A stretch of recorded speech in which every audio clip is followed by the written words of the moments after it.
É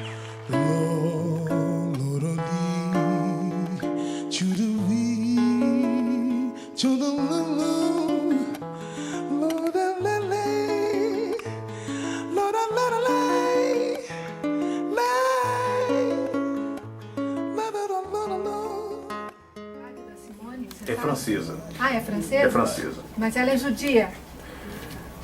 Eu acho que sim, eu acho que sim, eu acho que ela é judia. É muito, né? É. Eu acho que sim, acho que ela é judia sim, não tenho certeza, tá? Percebe que ela teve uma infância de uma educação excelente, tá? Ela leu Marx com seus 15 anos, não é? Além de ter uma educação bastante erudita, não é? E depois ela vai se aventurar em coisas que são inacreditáveis de você pensar que uma moça de 20 anos fez. Década de 30, década de 20. Ela vai, por exemplo, participar da Guerra Civil Espanhola. Ela vai participar da Guerra Civil Espanhola, lutando nas trincheiras, tá? E depois ela vai fazer críticas ao partido de esquerda. Por favor. Quer dizer, ela tem certas posturas, e depois ela vai trabalhar num projeto de resistência aos alemães, né, em Paris, não é? Mas então ela tem uma vida assim de muita praxis, né? Pensamento e prática, não é? Interessante. Foi dito na primeira tese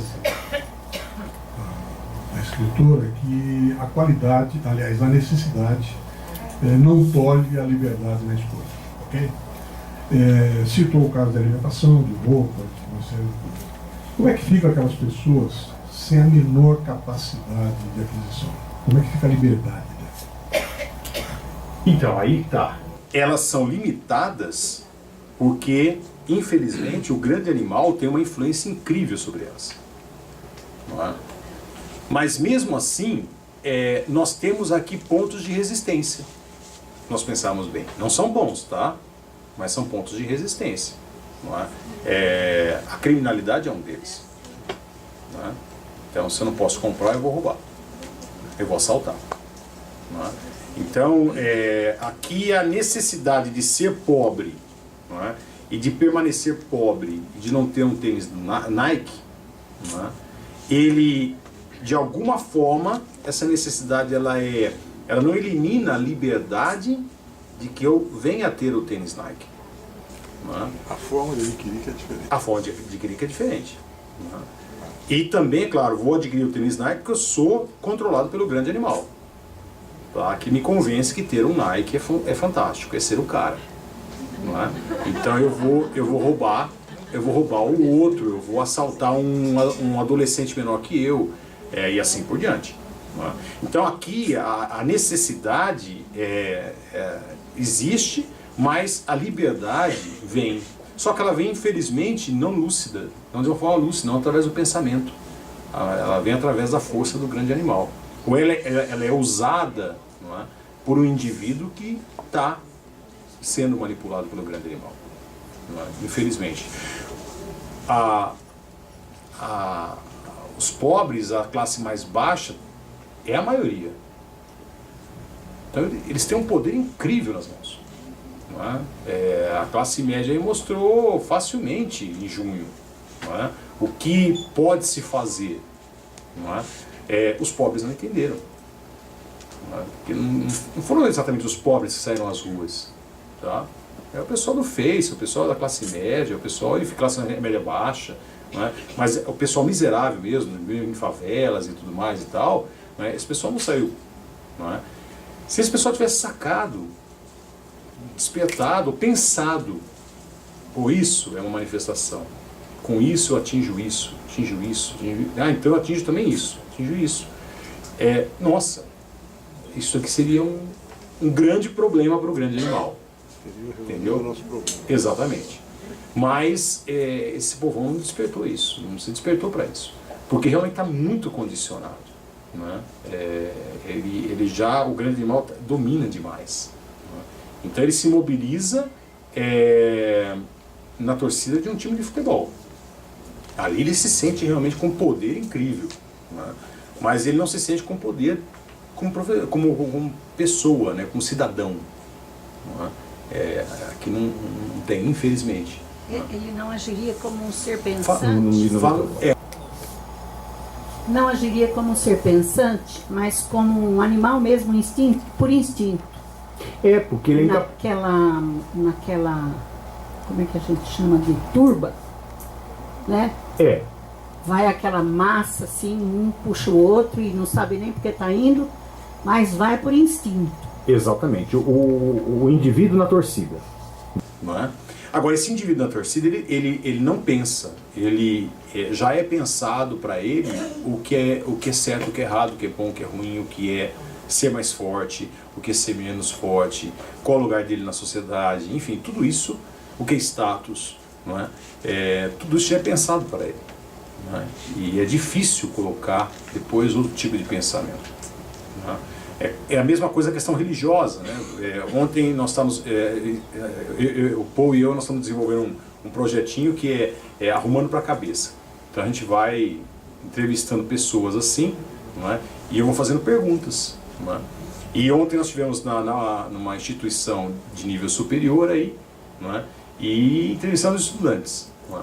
E nós pegamos alguns religiosos, bem religiosos, católicos e evangélicos. Não é?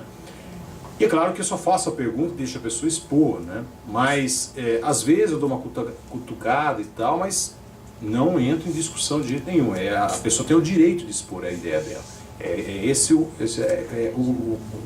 O intuito é registrar um retrato da sociedade, tá? Com todas as suas facetas. Não é? Mas se você avançar na discussão, você é demonizado. E ele realmente acha que você está do lado do mal. Ele não vai sair do seu eu religioso, tá? Que não é religioso, é dogmático, e ele vai começar a pensar a situação ou o problema. Tá? Então ele não está pensando. Está numa universidade. E está numa universidade. Está numa universidade. Então, aí é que está. É o que eu falei, por exemplo, que ela fala da questão da essência do grande animal, né? Não importa se você fez só até o ensino médio, se você não terminou o ensino médio, se você está fazendo faculdade, se você está fazendo doutorado. Não é? Muitas vezes a pessoa pode chegar até o último grau acadêmico e ter o mesmo nível de pensamento em frente ao grande animal. Tá? Ele vai ser a mesma coisa. Ele vai ser erudito. É diferente. O erudito é aquele que tem... ele absorveu mais informação. Tá? Então ele tem um acúmulo de informação. Mas ele não é um ser pensante. Tá? Não é um ser pensante. Então aqui não importa se eu estou na universidade ou se eu estou no ensino médio. Boa noite, como Boa que noite. você vê o Papa Francisco perante esse grande animal que é a igreja? Então, olha, eu vou analisar o Papa Francisco de acordo com aquilo que ele vem mostrando, tá? Eu vejo que o discurso dele, pelo menos o discurso, tá? É um discurso de levar à provocação. Tá? Se você ouvir o discurso que ele fez para os jovens argentinos, é extremamente provocador. Porque ele fala, não aceite coisas prontas, saiam às ruas, protestem, sejam ativos, não sejam passivos e tal, enfim, ele fala de uma forma agressiva, ele não fala de uma forma pacífica, né? Então, ele fala assim, ele se entusiasma, não é? Então, ele parece ser um fator aqui de mudança dessa postura tão dogmática da igreja, não é? Então eu vejo com uma esperança. Até que ponto ele vai conseguir isso de outro papo? Né? Até que ponto ele vai ter vitalidade para continuar isso? E até que ponto também ele está sendo compreendido? Porque as palavras são muito perigosas, tá?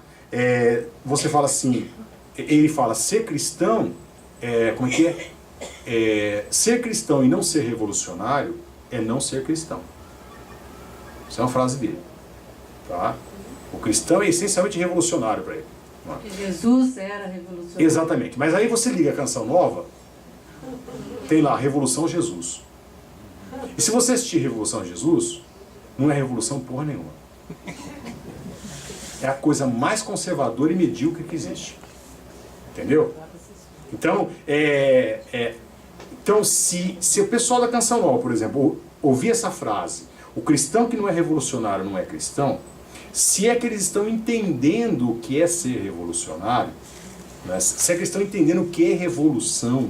Mas aquilo para eles deve ser revolução. Aquilo para eles deve ser revolução. Porque a revolução, o que é revolução? Revolução não é reforma, tá? A revolução não é reforma. A reforma é você podar a árvore. Revolução é você retirar a árvore. E virar de cabeça para baixo. Entendeu? O revolucionário ele vai à raiz. Ele é radical. Ele vai à raiz da questão. Ele não fica na reforma. Tá? Então, se eu souber pensar o que é ser revolucionário, a declaração do Papa é extremamente subversiva. Não é? Agora, se os religiosos ou os membros de comunidade têm a capacidade de pensar isso, não é? Ou simplesmente já tem uma camiseta Revolução Jesus, eu estou dentro, eu sou cristão. Né? Se é assim, né? Então se ele vai conseguir o seu objetivo, não sei. Mas eu acredito também que ele não conseguiria fazer reformas muito profundas, né, na igreja. Eu acho que é muito difícil. É muito difícil. Não, eu também não tenho essa ilusão. E eu acho que o que ele vai conseguir, se ele continuar, tá? O que ele vai conseguir é preparar uma mentalidade para o próximo Papa. Entendeu? Não é ele fazer mudanças concretas, medidas concretas. É ele preparar uma mentalidade para um próximo Papa então fazer. Tá? Porque a gente não pode dizer assim também, o Papa podia transformar as coisas, né? Não é bem assim. O Papa ele tem um cristianismo a nível de mundo. Não é? Então eu tenho que fazer muito bem as coisas porque eu estou mexendo com mentalidades. Então para criar um cisma é muito fácil. É muito fácil. Não é? Para religiosos dentro do catolicismo demonizarem esse Papa e aí criar um cisma, ponto final. Né? Então ele tem que ter muito tato. Né? Então eu acredito que... E ele recebeu uma geração não só de leigos, mas de padres e bispos, não é?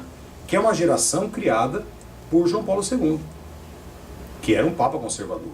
Apesar de muito carismático, carismático no sentido de midiático, né? Ele tinha gestos assim significativos, né? E cativava todo mundo, né? Ele tinha um discurso muito cativante, veio ao Brasil, não é? Falou em português, né? Enfim, ele sabia cativar o povo, não é? Mas a sua teologia é extremamente conservadora. Não é? Tanto é que ele vai chamar um dos teólogos mais conservadores da Europa para ser o seu segundo secretário, vamos dizer assim, não é? Que era o prefeito da Congregação para a Doutrina da Fé, que é o Ratzinger, que depois se tornou o Bento XVI. Não é? Então o Papa Emérito de hoje, ele é um Papa bem conservador. Não é? Então, o papado de João Paulo II foi muito longo. Não é? Então ele criou gerações aí que pensam uma forma de ser igreja bastante dogmática, que é o antirreligioso, se nós pensarmos bem. Né? E esse Papa tem esse desafio de trabalhar com mentalidade toda formada, de gerações, não só de leigos, mas gerações de padres e bispos. Né? Então ele tem que ter um tato. Então eu acho que o que seria de ambição aqui, né, seria, como objetivo, infiltrar uma mentalidade nova, refrigerar essa mentalidade dentro da igreja, para que depois o próximo Papa possa realmente tomar medidas concretas. Né? Por isso que, no caso, por exemplo, da minha excomunhão, eu não ficaria surpreso se esse Papa mantivesse a excomunhão. Tá? Não ficaria surpreso, não.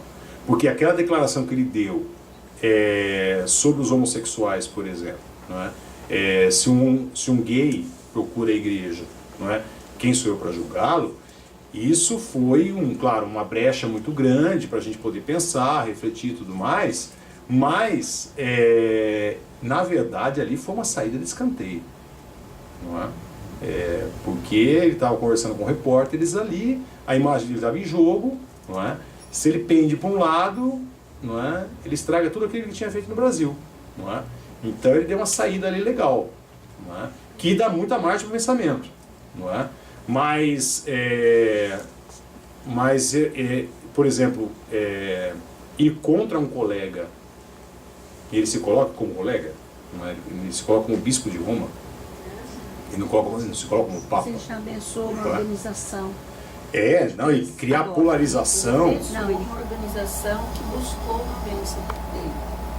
Organização de gays, LGBT. Ah, não, tudo bem. Não é?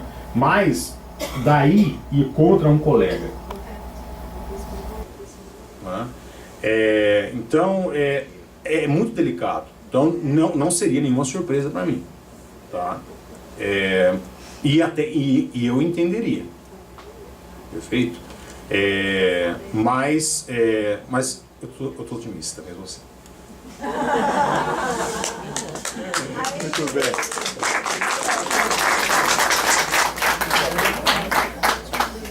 Eu queria saber se existe alguma religião que não é um grande animal.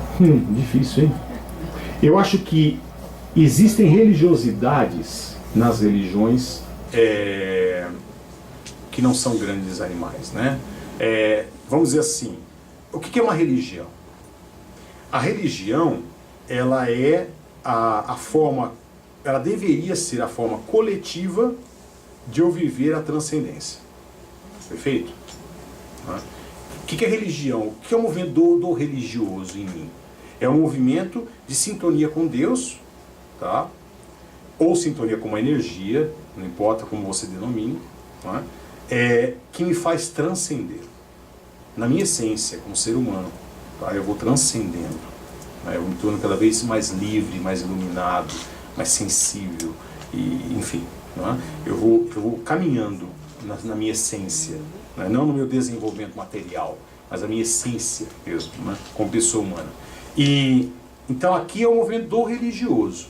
A religião institucionalizada, ela serve para coletivamente eu ir junto, né? Eu viver essa transcendência junto com outros, que me dão força também para transcender.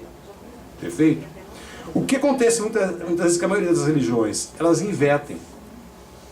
Ao invés de elas se tornarem grupos que se ajudam para transcenderem todos, não é? Elas acabam vivendo a favor da instituição. Não é?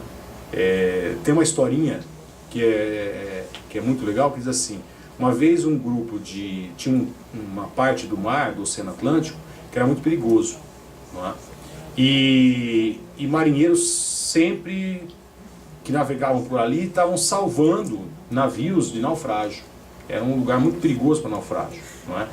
E aí um grupo de marinheiros idealistas, né, eles resolveram se organizar, né, montar numa ilha ali, que tinha ali perto, um posto de salvamento, tá, para salvar os navios que estavam naufragando. Né. E aí montaram. E a ideia pegou. E outros grupos de marinheiros também começaram a formar grupos de salvamento, não é? Por diversas ilhas pelo Atlântico. E a coisa foi se espalhando. Não é? Mas, de repente, o grupo de salvamento começou a organizar o quê?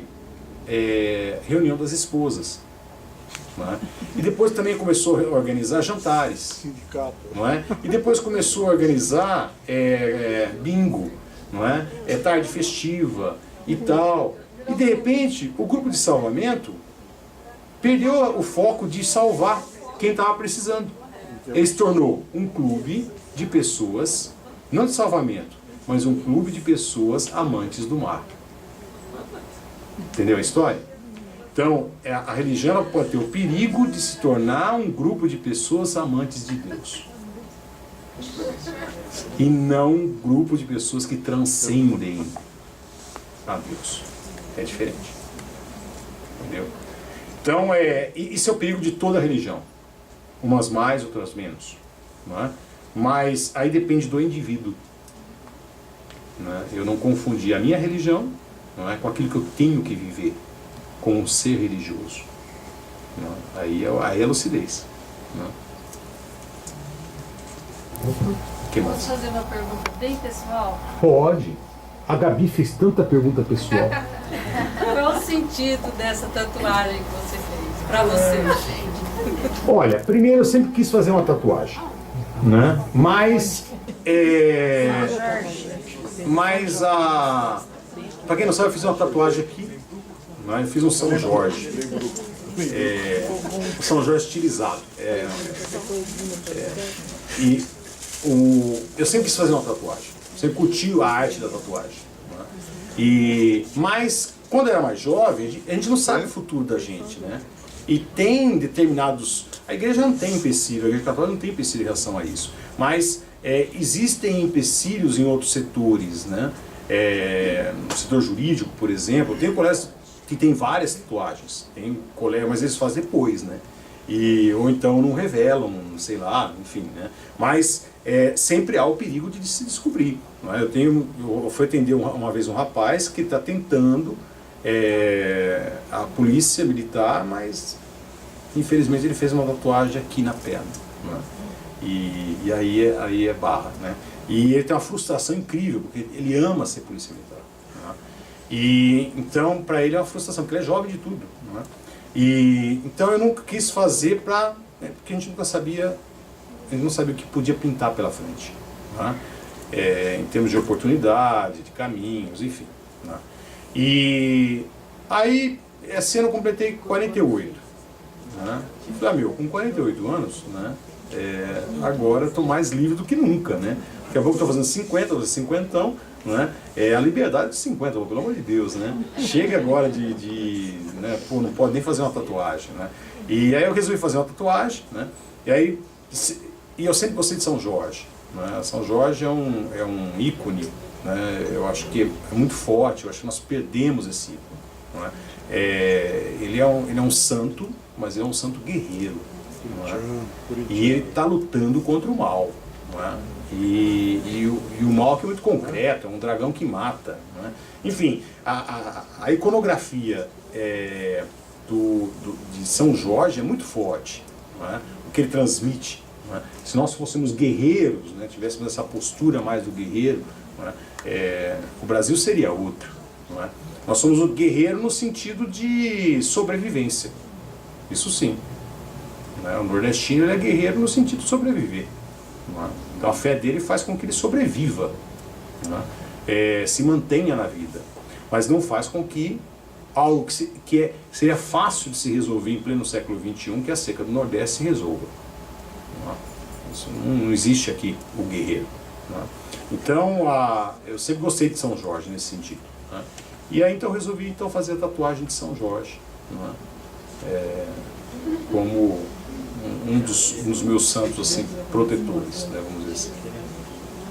Tá bom? Fechar? Vamos fechar. Bom, para fechar,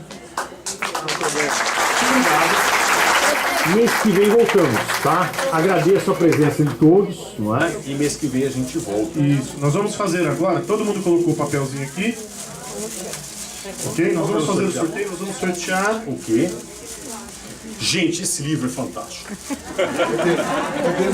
Esse livro é incrível. O autor, então, nem fala. É Maria José Assis. Maria José Assis. Opa!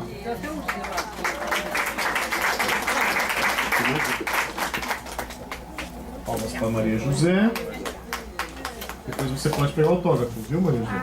Ok? Que depois esse livro com autógrafo vai valer muito. Vai. Entendeu? Você vai poder vender mais tarde. No leilão. Leilão, Entendeu? Você vai ver. Mais outro. Viu, Maria José? Não vai dar essa oportunidade, não. Milena Long. A Milena Long está do lado, olha lá. Do lado, não é possível.